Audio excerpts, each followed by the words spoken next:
ವೀಕ್ಷಕರೇ ನಮಸ್ಕಾರ. ಇವತ್ತಿನ ಕೃಷಿ ವಾರ್ತೆಗೆ ಸ್ವಾಗತ. ನಾನು ವೇಣುಗಣಪತಿ. ಮೊದಲಿಗೆ ಮುಖ್ಯಾಂಶಗಳು. ಬೇಡಿಕೆ ಈಡೇರಿಕೆಗೆ ಒತ್ತಾಯಿಸಿ ನಂಜನಗೂಡಿನಲ್ಲಿ ರೈತರ ಪ್ರತಿಭಟನೆ. ಅಂತರಿಕ್ಷಕ್ಕೆ ಹೋಗಲಿವೆ ಕೇರಳದಿಂದ ಕಳುಹಿಸಿದ ಬಿತ್ತನೆ ಬೀಜಗಳು.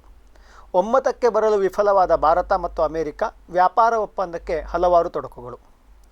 ಅಗತ್ಯ ಇರುವ ರೈತರಿಗೆ ಮಾತ್ರ ಸಬ್ಸಿಡಿ ಸಂದಬೇಕು, ಶ್ರೀ ಶಿವರಾಜ್ ಸಿಂಗ್ ಚೌಹಾಣ್. ಉಪಗ್ರಹ ಆಧಾರಿತ ಬೆಳೆ ವಿಮಾ ಯೋಜನೆಯನ್ನು ಆರಂಭಿಸಿದ ಫಿಲಿಪೈನ್ಸ್, ಇದು ಜಗತ್ತಿಗೆ ಮಾದರಿ. 23,000 ರೂಪಾಯಿ ಗಡಿ ದಾಟಿದ ಕ್ವಿಂಟಲ್ ಕೊಬ್ಬರಿ ಧಾರಣೆ, ಇದು ನೂತನ ದಾಖಲೆ. ಇದೀಗ ವಾರ್ತೆಗಳ ವಿವರ. ಬೇಡಿಕೆ ಈಡೇರಿಕೆಗೆ ಒತ್ತಾಯಿಸಿ ನಂಜನಗೂಡಿನಲ್ಲಿ ರೈತರ ಪ್ರತಿಭಟನೆ. ನಾನಾ ಬೇಡಿಕೆಗಳ ಈಡೇರಿಕೆಗೆ ಒತ್ತಾಯಿಸಿ ಕರ್ನಾಟಕ ರಾಜ್ಯ ಕಬ್ಬು ಬೆಳೆಗಾರರ ಸಂಘದ ಕಾರ್ಯಕರ್ತರು ಮಂಗಳವಾರ ನಂಜನಗೂಡಿನಲ್ಲಿ ಪ್ರತಿಭಟನೆ ನಡೆಸಿದರು. ತಾಲೂಕು ಕಚೇರಿ ಮುಂಭಾಗ ಸಂಘಟಿತರಾಗಿ ಪ್ರವೇಶ ದ್ವಾರದಲ್ಲಿ ಧರಣಿ ನಡೆಸಿದ ಪ್ರತಿಭಟನೆಕಾರರು ಘೋಷಣೆಗಳನ್ನು ಕೂಗಿದರು.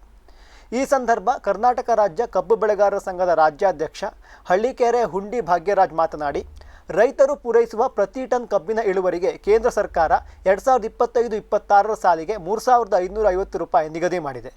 ಉತ್ಪಾದನಾ ವೆಚ್ಚದ ಜೊತೆಗೆ ಕಟಾವು ಕೂಲಿ, ಸಾಗಣೆ, ರಸಗೊಬ್ಬರ ಮತ್ತು ಕೂಲಿ ಕಾರ್ಮಿಕರ ವೆಚ್ಚ ಎಲ್ಲವೂ ಕೂಡ ಹೆಚ್ಚಳವಾಗಿದೆ. ಕನಿಷ್ಠ 4,500 ರೂಪಾಯಿ ನಿಗದಿ ಮಾಡಬೇಕಾಗಿತ್ತು. ಆದರೆ ಕಾರ್ಖಾನೆ ಮಾಲೀಕರ ಒತ್ತಾಯಕ್ಕೆ ಮಣಿದು ಕೇವಲ ಪ್ರತಿ ಟನ್ ಕಬ್ಬಿಗೆ 150 ರೂಪಾಯಿಯನ್ನು ಮಾತ್ರ ಈ ವರ್ಷ ಹೆಚ್ಚು ಮಾಡಲಾಗಿದೆ. ಇದನ್ನು ತಕ್ಷಣ ಮರುಪರಿಶೀಲನೆ ಮಾಡಬೇಕು ಎಂದರು. ಕಾರ್ಖಾನೆಗಳ ಮುಂದೆ ತೂಕದ ಯಂತ್ರಗಳ ಅಳವಡಿಕೆ, ಕಾರ್ಖಾನೆ ಮತ್ತು ರೈತರ ನಡುವೆ ದ್ವಿಪಕ್ಷೀಯ ಒಪ್ಪಂದ ಪತ್ರ ಜಾರಿ, ಸಕ್ಕರೆ ಕಾರ್ಖಾನೆಗಳ ಆದಾಯ ಪತ್ರವನ್ನು ರಾಜ್ಯ ಮತ್ತು ಕೇಂದ್ರ ಸರ್ಕಾರಗಳು ಪರಿಶೀಲಿಸಿ ಹೆಚ್ಚುವರಿ ಲಾಭವನ್ನು ರೈತರಿಗೆ ಹಂಚಬೇಕು, ಕಟಾವು ಸಾಗಣೆಯ ವೆಚ್ಚವನ್ನು ಸಕ್ಕರೆ ಕಾರ್ಖಾನೆಗಳೇ ಭರಿಸಬೇಕು, ಕಳೆದ ಸಾಲಿನ 950 ಕೋಟಿ ರೂಪಾಯಿ ಬಾಕಿ ವಿತರಣೆಗೆ ಕ್ರಮ ಜರುಗಿಸಬೇಕು, ಅಕ್ರಮ ಸಕ್ರಮ ಯೋಜನೆಯನ್ನು ಪುನರಾರಂಭಿಸಬೇಕು ಎನ್ನುವುದು ರೈತರ ಇತರೆ ಬೇಡಿಕೆಗಳಾಗಿತ್ತು. ಅವನ್ನು ತಹಶೀಲ್ದಾರರಿಗೆ ನೀಡಲಾಯಿತು. ಅಂತರಿಕ್ಷಕ್ಕೆ ಹೋಗಲಿವೆ ಕೇರಳದಿಂದ ಕಳುಹಿಸಿದ ಬಿತ್ತನೆ ಬೀಜಗಳು.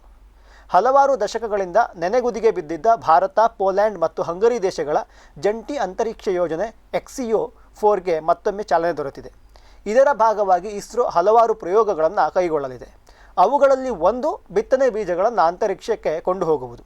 ಅದಕ್ಕಾಗಿ ಕೇರಳ ಕೃಷಿ ವಿಶ್ವವಿದ್ಯಾಲಯ ಭತ್ತ, ಟೊಮೆಟೊ, ಬದನೆ, ಸಾಸಿವೆ ಮತ್ತು ಹಲವು ಬೇಳೆಕಾಳುಗಳ ಬಿತ್ತನೆ ಬೀಜವನ್ನು ನೀಡಿದೆ. ಅದನ್ನು ಅಂತರಿಕ್ಷಕ್ಕೆ ಒಯ್ಯಲಾಗುತ್ತದೆ.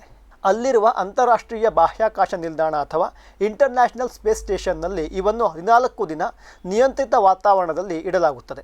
ತದನಂತರ ವಾಪಸ್ ಭೂಮಿಗೆ ತಂದು ಕೇರಳ ಕೃಷಿ ವಿಶ್ವವಿದ್ಯಾಲಯದವರು ಅದನ್ನು ಮಣ್ಣಿನಲ್ಲಿ ಬಿತ್ತಲಿದ್ದಾರೆ. ಅವುಗಳ ಮೊಳಕೆ ಒಡೆಯುವಿಕೆ, ಬೇರಿನ ಮತ್ತು ಕಾಂಡದ ಬೆಳವಣಿಗೆ, ಚಿಗುರುವ ಪರಿ, ಬೆಳೆಯುವ ವೇಗ ಎಲ್ಲವನ್ನು ಸೂಕ್ಷ್ಮವಾಗಿ ಗಮನಿಸಲಾಗುವುದು. ಬಾಹ್ಯಾಕಾಶದಲ್ಲಿ ಪ್ರತಿಕೂಲ ವಾತಾವರಣ, ಮೈಕ್ರೋಗ್ರಾವಿಟಿಯಲ್ಲಿ ಇಟ್ಟ ಮೇಲೆ ಇವುಗಳಲ್ಲಿ ಏನಾದರೂ ಬದಲಾವಣೆ ಆಗಿದೆಯಾ ಎನ್ನುವುದನ್ನು ನೋಡಲಾಗುತ್ತದೆ. ಈ ರೀತಿ ಮಾಡುವುದರಿಂದ ಪ್ರತಿಕೂಲ ಹವಾಮಾನದಲ್ಲಿ ಬಿತ್ತನೆ ಬೀಜಗಳು ಹೇಗೆ ವರ್ತಿಸುತ್ತವೆ ಎನ್ನುವುದರ ಸ್ಪಷ್ಟ ಚಿತ್ರಣ ದೊರೆಯಲಿದೆ. ಇದು ಮುಂದೆ ತೀಕ್ಷ್ಣ ವಾತಾವರಣ ಸಹಿಷ್ಣು ತಳಿಗಳನ್ನು ಅಭಿವೃದ್ಧಿ ಮಾಡಲು ಸಹಕಾರಿಯಾಗಲಿದೆ. ಒಮ್ಮತಕ್ಕೆ ಬರಲು ವಿಫಲವಾದ ಭಾರತ ಮತ್ತು ಅಮೆರಿಕ, ವ್ಯಾಪಾರ ಒಪ್ಪಂದಕ್ಕೆ ಹಲವಾರು ತೊಡಕುಗಳು. ಜೂನ್ 5ರಿಂದ ಅಮೆರಿಕ ಮತ್ತು ಭಾರತದ ಮಧ್ಯೆ ವ್ಯಾಪಾರ ವಹಿವಾಟಿನ ಕುರಿತಂತೆ ಮಾತುಕತೆಗಳು ನಡೆಯುತ್ತಿವೆ. ಈ ಹಿಂದೆಯೂ ಕೂಡ ಉಭಯ ರಾಷ್ಟ್ರಗಳು ವ್ಯಾಪಾರದ ಬಗ್ಗೆ ಮಾತುಕತೆ ನಡೆಸಿದ್ದವು. ಆದರೆ ಒಮ್ಮತದ ನಿರ್ಣಯಕ್ಕೆ ಬರಲು ವಿಫಲವಾಗಿದ್ದವು. ಇದರಿಂದ ಭಾರತದಿಂದ ಬರುವ ಉತ್ಪನ್ನಗಳಿಗೆ ಅಮೆರಿಕ ಹೆಚ್ಚಿನ ಸುಂಕವನ್ನು ವಿಧಿಸಿತ್ತು. ತದನಂತರ ಸುಂಕವನ್ನು ಮೊದಲಿದ್ದಂತೆಯೇ ಮಾಡಿ ಜೂನ್ನಲ್ಲಿ ಮತ್ತೊಮ್ಮೆ ಮಾತುಕತೆ ಮಾಡಲು ನಿರ್ಧರಿಸಲಾಗಿತ್ತು. ಅದರಂತೆ ಅಮೆರಿಕದ ರಾಯಭಾರಿ ಬ್ರೆಂಡನ್ ಲಿಂಚ್ ಅವರ ತಂಡ ಭಾರತಕ್ಕೆ ಭೇಟಿ ನೀಡಿ ತನ್ನ ಬೇಡಿಕೆಗಳನ್ನು ಮುಂದಿಟ್ಟಿದೆ. ಮೊದಲ ಹಂತದ ಮಾತುಕತೆಯು ಸುಸೂತ್ರವಾಗಿ ನಡೆದಿದೆ ಎನ್ನುವ ವಿವರ ಸಿಕ್ಕಿತ್ತು. ಆದರೆ ಜೂನ್ 10ರ ನಂತರ ಸೂಕ್ಷ್ಮ ವಿಷಯಗಳಾದಂತಹ ಕೃಷಿ, ಹೈನುಗಾರಿಕೆ, ಆರೋಗ್ಯ ವಲಯದಲ್ಲಿ ಕೊಂಡು ತೆಗೆದುಕೊಳ್ಳುವ ಬಗ್ಗೆ ಮಾತುಕತೆ ಆರಂಭವಾಗಿದೆ. ಭಾರತ ಮೆಕ್ಕೆಜೋಳ, ಕೆಲ ಹಣ್ಣುಗಳು, ಹಾಲಿನ ಉತ್ಪನ್ನ ಮುಂತಾದವುಗಳನ್ನು ತನ್ನಿಂದ ವಾರ್ಷಿಕವಾಗಿ ಇಂತಷ್ಟನ್ನು ಖರೀದಿಸಲೇಬೇಕು ಎಂದು ಅಮೆರಿಕ ಪಟ್ಟು ಹಿಡಿದು ಕುಳಿತಿದೆ. ಭಾರತ ಇದಕ್ಕೆ ಸುತಾರಾಂ ಒಪ್ಪಲು ತಯಾರಿಲ್ಲ. ತನ್ನ ಕಡೆಯಿಂದ ಈ ಎಲ್ಲ ವಿಷಯಗಳಲ್ಲಿ ಬದಲಾವಣೆ ಇಲ್ಲ, ಇದೇ ಕೊನೆಯ ಮಾತು ಎಂದು ಅಮೆರಿಕ ಹೇಳಿದರೆ, ಭಾರತ ಮಾತ್ರ ಉಭಯ ದೇಶಗಳಿಗೂ ಸಹಕಾರಿಯಾಗುವ ವ್ಯಾಪಾರ ಒಪ್ಪಂದ ಮಾಡಿಕೊಳ್ಳೋಣ ಎಂದಿದೆ. ಯಾವುದೊಂದು ತೀರ್ಮಾನಕ್ಕೆ ಬರಲಾಗದೆ ಮಾತುಕತೆ ಅಲ್ಲೇ ನಿಂತಿದೆ. ಇದೀಗ ಒಂದು ವಾಣಿಜ್ಯ ವಿರಾಮ. ಸಮೃದ್ಧ ಸಾವಯವ ಗೊಬ್ಬರ, ಎಂಎಸ್ಜಿಪಿ ಮತ್ತು ಕೆಸಿಡಿಸಿ ಉತ್ಪಾದನೆ, ಫಾರ್ಮ್ ಟಿವಿಯಿಂದ ಸರಬರಾಜು, ಅತಿ ಕಡಿಮೆ ಬೆಲೆಗೆ ಅತ್ಯುತ್ತಮ ಗೊಬ್ಬರ, ಇಲ್ಲ ಭಾರಲೋಹ, ಕೃಷಿ ವಿಶ್ವವಿದ್ಯಾಲಯದಿಂದ ಪರೀಕ್ಷಿತ ಸಾವಯವ ಇಂಗಾಲ, ಎನ್ಪಿಕೆ, ಪಿಎಚ್, ಇಸಿ ಎಲ್ಲ ನಿಗದಿತ ಮಿತಿಯಲ್ಲಿ. ಅಡಿಕೆ, ತೆಂಗು, ಬಾಳೆ, ಕಾಫಿ, ದಾಳಿಂಬೆ, ದ್ರಾಕ್ಷಿ, ಕಬ್ಬು, ಭತ್ತ, ಜೋಳ, ಹತ್ತಿ ಹೀಗೆ ಎಲ್ಲಾ ಬೆಳೆಗಳಿಗೂ ಪ್ರಶಸ್ತ. ಜೀವಂತ ಮಣ್ಣು, ಸಮೃದ್ಧ ಬೆಳೆ, ಅತ್ಯಧಿಕ ಲಾಭಕ್ಕೆ ಬಳಸಿ ಸಿಟಿ ಕಾಂಪೋಸ್ಟ್. ಬ್ಯಾರಿಕ್ ಸೆಂಟರ್ ಫೆರ್ಮೋನ್ ಟ್ರಾಪ್ಸ್ನೊಂದಿಗೆ ರೇನೋಸಾರಸ್ ದುಂಬಿ ಮತ್ತು ಕೆಂಪು ಮೂತಿ ಹುಳುಗಳಿಂದ ತೆಂಗು, ತಾಳೆ, ಅಡಿಕೆ ಮರಗಳ ಸಂರಕ್ಷಣೆ. ತರಕಾರಿ ಮತ್ತು ಹಣ್ಣಿನ ಬೆಳೆಗಳಲ್ಲಿ ಹಣ್ಣಿನ ನೊಣಗಳ ನಿಯಂತ್ರಣಕ್ಕೆ ಬ್ಯಾರಿಕ್ ಸ್ಕ್ಯಾಚ್ ಫ್ರೂಟ್ ಫ್ಲೈ ಹಾಗೂ ವೆಜಿಟೇಬಲ್ ಫ್ಲೈ ಟ್ರ್ಯಾಪ್. ರಸ ಹೀರುವ ಕೀಟಗಳನ್ನು ಹಿಡಿಯಲು ಬಣ್ಣದ ಕ್ರೋಮ್ಯಾಟಿಕ್ ಸ್ಟಿಕ್ಕಿ ಟ್ರ್ಯಾಪ್ಸ್. ಪೇಟೆಂಟ್ ಹೊಂದಿದ ತಂತ್ರಜ್ಞಾನ, ದೀರ್ಘಕಾಲದವರೆಗೂ ಬಾಳಿಕೆ. ಕೀಟನಾಶಕಗಳಿಗೆ ಪರ್ಯಾಯ, ಪರಿಸರಕ್ಕೆ ಪೂರಕ. ಸುಸ್ಥಿರ ಸಾವಯವ ಕೃಷಿಗಾಗಿ ಬ್ಯಾರಿಕ್ಸ್.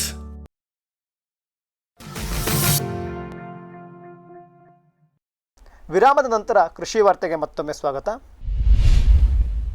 ಅಗತ್ಯ ಇರುವ ರೈತರಿಗೆ ಮಾತ್ರ ಸಬ್ಸಿಡಿ ಸಂದಬೇಕು. ಶ್ರೀ ಶಿವರಾಜ್ ಸಿಂಗ್ ಚೌಹಾಣ್. ವಿಕಸಿತ ಕೃಷಿ ಅಭಿಯಾನದ ಸಂಬಂಧ ದೇಶದ ಹಲವಾರು ರಾಜ್ಯಗಳಿಗೆ ಕೇಂದ್ರ ಕೃಷಿ ಮತ್ತು ರೈತ ಕಲ್ಯಾಣ ಸಚಿವರು ಭೇಟಿ ನೀಡುತ್ತಿದ್ದಾರೆ. ಈ ಸಂಬಂಧ ಪಂಜಾಬ್ಗೆ ಭೇಟಿ ನೀಡಿದ ಸಚಿವರು ಅಲ್ಲಿ ಅನೇಕ ಕಾರ್ಯಕ್ರಮಗಳಲ್ಲಿ ಭಾಗಿಯಾದರು.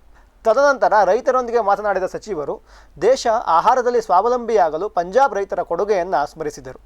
ರಾಜ್ಯದಲ್ಲಿ ಬೆಳೆ ವೈವಿಧ್ಯತೆಗೆ ಒತ್ತು ಕೊಡುವಂತೆ ಸಲಹೆ ನೀಡಿದರು. ಅನೇಕ ವರ್ಷಗಳಿಂದ ರೈತರಿಗೆ ಹಲವಾರು ಒಳಸುರಿಗಳನ್ನು ಕೊಳ್ಳಲು ಅಥವಾ ಯಂತ್ರಗಳನ್ನು ಖರೀದಿಸಲು ಸರ್ಕಾರ ಸಬ್ಸಿಡಿ ನೀಡುತ್ತಿದೆ. ಇದರ ಬಗ್ಗೆಯೂ ಮಾತನಾಡುತ್ತಾ ಸಚಿವರು ಹಲವರು ಸಬ್ಸಿಡಿ ಬೇಡ, ಇದರಿಂದ ಸರ್ಕಾರದ ಬೊಕ್ಕಸಕ್ಕೆ ನಷ್ಟ ಎನ್ನುತ್ತಿದ್ದಾರೆ. ಆದರೆ ನಮ್ಮ ದೇಶದಲ್ಲಿ ಹೆಚ್ಚಾಗಿ ಇರುವ ಸಣ್ಣ ಮತ್ತು ಮಧ್ಯಮ ಹಿಡುವಳಿದಾರರು ಕೂಡ ಉತ್ತಮವಾದ ಕೃಷಿ ಮಾಡಲು ಸಬ್ಸಿಡಿಯ ಅಗತ್ಯವಿದೆ. ಸಬ್ಸಿಡಿ ವ್ಯವಸ್ಥೆಯನ್ನು ಇನ್ನಷ್ಟು ಸುಲಭ ಮತ್ತು ಪಾರದರ್ಶಕವಾಗಿಸಲು ಕೇಂದ್ರ ಪ್ರಯತ್ನಿಸುತ್ತಿದೆ. ಸಬ್ಸಿಡಿ ನಿಜವಾಗಿಯೂ ಯಾರಿಗೆ ಬೇಕೋ ಅವರಿಗೆ ತಲುಪಬೇಕು ಎಂದು ಅಭಿಪ್ರಾಯಪಟ್ಟರು. ಉಪಗ್ರಹ ಆಧಾರಿತ ಬೆಳೆ ವಿಮಾ ಯೋಜನೆಯನ್ನು ಆರಂಭಿಸಿದ ಫಿಲಿಪೈನ್ಸ್ ಇದು ಜಗತ್ತಿಗೆ ಮಾದರಿ.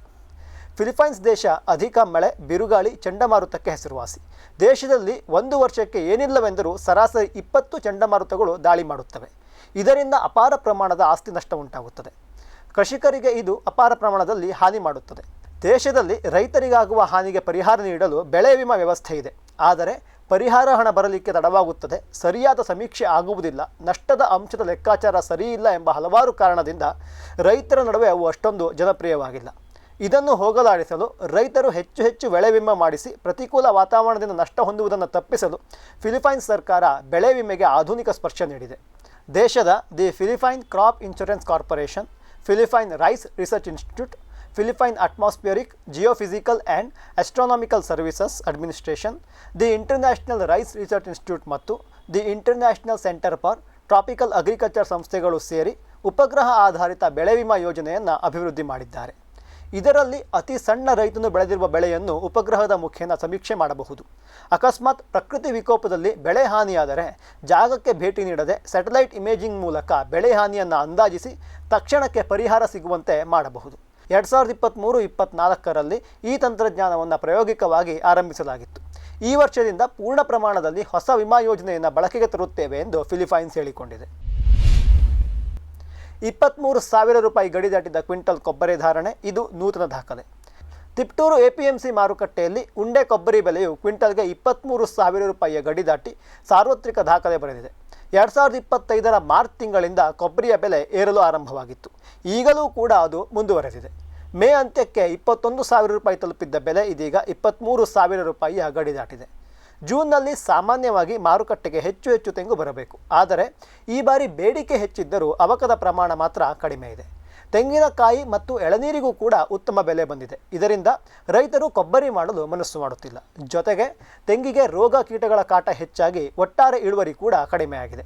ಈ ಎಲ್ಲ ಕಾರಣದಿಂದ ಬೆಳೆ ಕಡಿಮೆಯಾಗಿ ಬೆಲೆ ಏರಿದೆ. ಇತ್ತೀಚೆಗೆ ತೆಂಗನ್ನು ತೆಗೆದು ಅಡಿಕೆ ಹಾಕುತ್ತಿರುವ ರೈತರ ಸಂಖ್ಯೆ ಕೂಡ ಹೆಚ್ಚಾಗುತ್ತಿದೆ. ಇದರಿಂದ ಮುಂದಿನ ಕೆಲ ತಿಂಗಳೊಂದೇ ಅಲ್ಲದೆ ನಂತರದ ವರ್ಷಗಳಲ್ಲಿಯೂ ಕೊಬ್ಬರಿ, ತೆಂಗು ಮತ್ತು ಎಳನೀರಿನ ಬೇಡಿಕೆಯನ್ನು ಸಂಪೂರ್ಣವಾಗಿ ಪೂರೈಸಲು ಸಾಧ್ಯವಾಗದೇ ಇರಬಹುದು ಎನ್ನಲಾಗಿದೆ. ಇವಿಷ್ಟು ಇವತ್ತಿನ ಕೃಷಿ ವಾರ್ತೆ. ಕೃಷಿಯ ನಿರಂತರ ಕಾರ್ಯಕ್ರಮಗಳಿಗಾಗಿ ವೀಕ್ಷಿಸಿ ಫಾರಂ ಟಿವಿ. ನಮಸ್ಕಾರ.